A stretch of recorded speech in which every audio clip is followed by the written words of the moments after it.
Not your average tabletop. Woohoo! Welcome to Not Your Average Tabletop. I'm Zach, and today I'm going to be giving my first impressions of Legacy of You, the most recent of the Garfield games. I had backed this one. I believe it's on Kickstarter that they usually do their projects. And the different thing about this one compared to most of the other games that I play, and even pretty much I think every one of the Garfield games' other games, is that this one is a solo-only game. So it's a little bit different from their other ones, but I've enjoyed pretty much every Garfield game I've ever tried, so when I saw it, I was interested. And I think what really got me interested was the fact that they had recently, or within the last couple of years, I think it's been, and maybe it was just last year, but pretty recently they came out with Hadrian's Wall, which is a flip and write game where you are you have these huge sheets of paper. If you ever played any roll and write games or anything like that, like Gone, Shown, Clever or something, it's like that, but on steroids. It's just a ton of different stuff. It's kind of like Fleet the Dice game as well, where you kind of have bonuses that trigger, and then you can do another thing that triggers another thing. Hadrian's Wall has a lot of that in it, and that's one that I've actually played solo. Probably my most played solo game. I think I've played it like a handful of times solo, and usually I do not play solo games, but since they had that one previously and I'd really enjoyed it, obviously, I thought I'd give this one a try. And this one has a bit of a story alongside of it, which all comes in this book.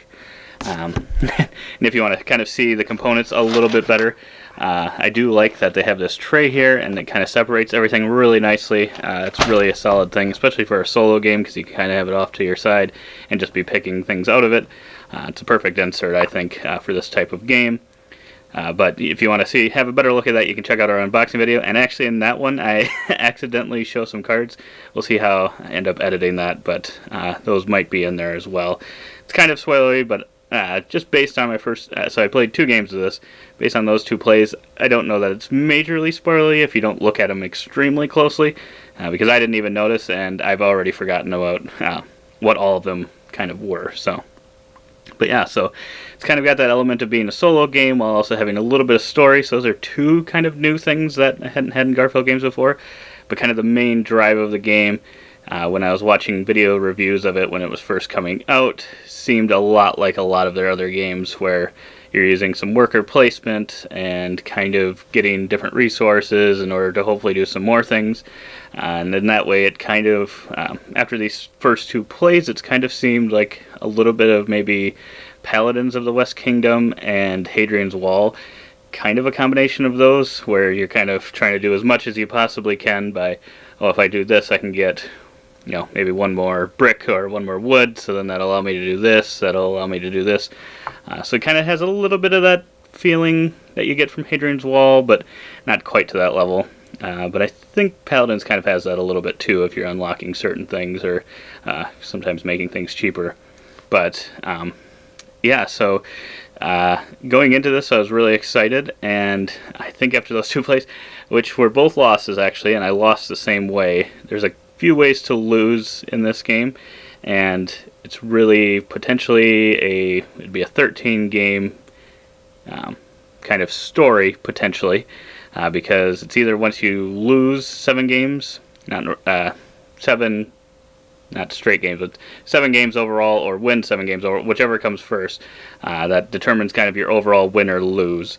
And so far I've played 2 games and lost both of them, and some of the ways you can lose is if there's kind of this river chasing you down. You're trying to build the canal up or along the main board, and you're trying to stay ahead of that throughout the game.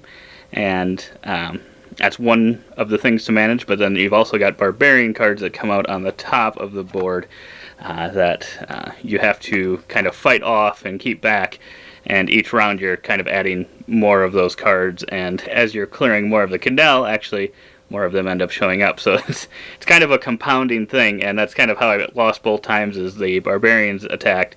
And both the times I lost, I forgot both times that as every other canal piece that you open, so not every single one, but every other one, you will add an additional barbarian card to the board.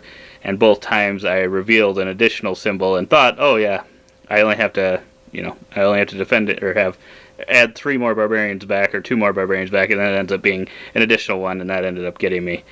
Because that's also checked at the end, because my second game I actually got the full canal built, but I was not able to, then I had 7 barbarians on the top, which is also a lose condition. But yeah, overall, those games, I really enjoyed it. I was hoping to have 1 win and 1 loss, but we'll see in my future plays how that'll work out. But I'm thinking this game is going to be a really solid one because the story elements aren't totally overwhelming, but they are fun little bits. I wouldn't say there's a ton of story, at least so far that I've done.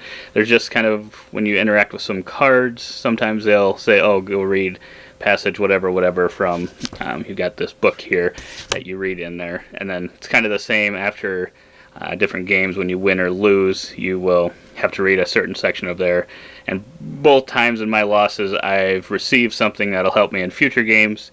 I don't know if that's going to always be the case, but I would think that maybe that'll be the case, so I'm interested to see what'll happen if I do actually win one, if it'll be something positive, or maybe it'll make things even harder. I'll have to find that out, because it already seems like a very hard game. It's a very tight resource management game, so if you like that kind of feeling where you have to kind of make the most, be as efficient as you can with everything, and be able to manage a couple things at once, this game's going to be really perfect for you. And it might even be worth trying, even if you don't usually solo games, might be worth getting if you really tend to like some of Garphill's games, some of their heavier games like Paladins or Wayfarers or Hadrian's Wall. I think you could really potentially like this one quite a bit, but then again, it is only solo, so that may or may not detract you from the game. But overall, I think after 2 plays, I'm going to put this one at about a 9. I'm really excited to dig into it some more and kind of see how the game will progress and grow as I maybe unlock some additional things, or as I read more of the story. We'll see how that actually progresses, if it'll feel like it's a big part of the whole game. But I think it adds that little bit of touch on top of a very, very crunchy Euro-y type game that yeah, I think it's just the right amount for me, personally. It's not like you're spending a ton of the game reading. I think I read maybe 4 pieces of things each game, maybe 3 or 4, possibly 5, but we'll see. Maybe that'll grow in the future. But otherwise, I think that's kind of all I've got from these first 2 impressions. I'll probably maybe do another video later on once I get through a full campaign, so to say, of it, and kind of see what my thoughts are after that. And I guess it'll probably depend on if I end up losing 7 straight games and don't even get 1 single win, or if it's kind of hopefully it'll be a combination of each, because I felt like I was right on the edge there that last time. I think I might have acted a little too quickly, and I think there's going to be a little bit of that flow to the game, but I'm just hoping that it doesn't end up feeling like you have to do a certain flow each time to win. That's my only potential thought, that maybe could knock it down a little bit if I found out that it was, oh, you kind of have to manage something a certain specific way. But I felt like I tried 2 completely different strategies these first 2 games, and they both seemed to work decently well, so we will see. But otherwise, we hope to see you on the next video, and as always, don't forget to keep on nibbling on our content.